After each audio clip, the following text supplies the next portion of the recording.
Sinasabi sa Romans 3:23 at 6:23 na ang lahat ay nagkasala at ang kabayaran ng kasalanan ay kamatayan. Subalit, ang walang bayad na handog ng Diyos ay buhay na walang hanggan kay Kristo Jesus. Sinasabi naman sa Ephesians 2:8 na ang kaligtasan ay biyaya ng Diyos sa pamamagitan ng pagtitiwala. Ang gospel ni Jesucristo ay ang mabuting balita ng kaligtasan. Ito ang ibinunyag ng isang anghel ng Diyos kay Jose sa pamamagitan ng panaginip. Ang sabi ng anghel ay ito, "Jose, anak ni David, huwag kang mabahala na pakasalan si Maria sapagkat ang nasa kanyang sinapupunan ay mula sa banal na espiritu. Dadalhin niya ang isang sanggol na lalaki at pangangalanan mo siyang Jesus, na siyang magliligtas ng kanyang bayan mula sa kasalanan." Dalawang bagay ang dapat natandaan mula sa Bible passage na ito. Una, si Jesus na anak ni Maria ay nagmula sa banal na espiritu, kaya si Kristo ay masasabing totoong tao at totoong Diyos. Ikalawa, si Jesus ay mula sa lahi ni David at siya ang magliligtas sa kanyang bayan, sa bayan ng Israel, sa bayan ng Diyos.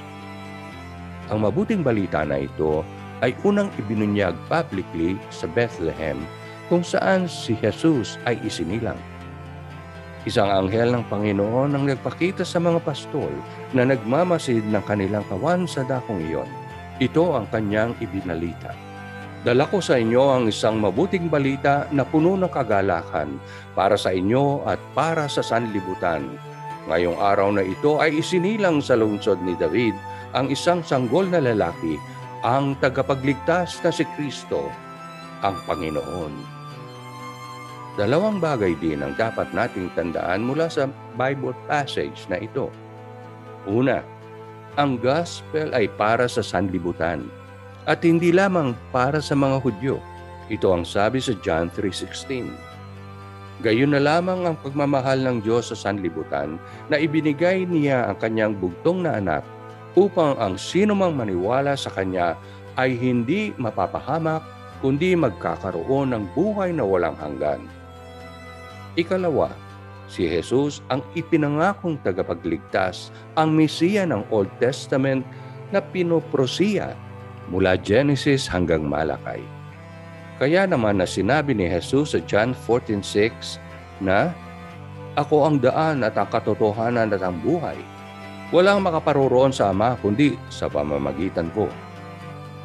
Ang katotohanan ito ay binigyang diin din ni Apostol Pedro sa Acts 4:12, kung saan ito ang kanyang sinabi, "Walang kaligtasan kanino paman sapagkat walang ibang pangalan ang ibinigay sa tao sa ilalim ng langit upang sila ay maligtas."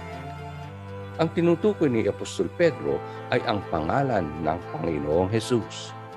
Maliwanag ang ibig sabihin ng mga talata na ating tinalakay. Si Jesucristo lamang ang daan ng kaligtasan at ang mabuting balitang ito ay para sa lahat.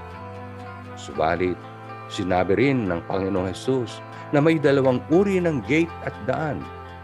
Ang isa ay malawak at malapad at marami ang naglalakbay dito patungo sa kapahamakan.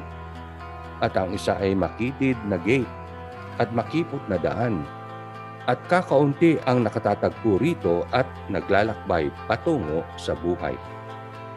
Bagamat marami ang hindi tumatanggap sa mabuting balitang ito, huwag naman natin kalimutan ang sinabi sa 2 Timothy 2:19 na kilala ng Panginoon kung sino ang sa Kanya at walang mapapahamak isa man sa kanila.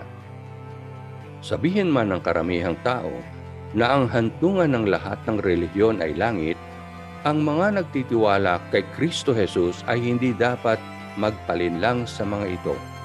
Maliwanag ang salita ng Diyos. Si Kristo lamang ang daan ng kaligtasan at siya lamang ang nakapaghahandog ng buhay na walang hanggan.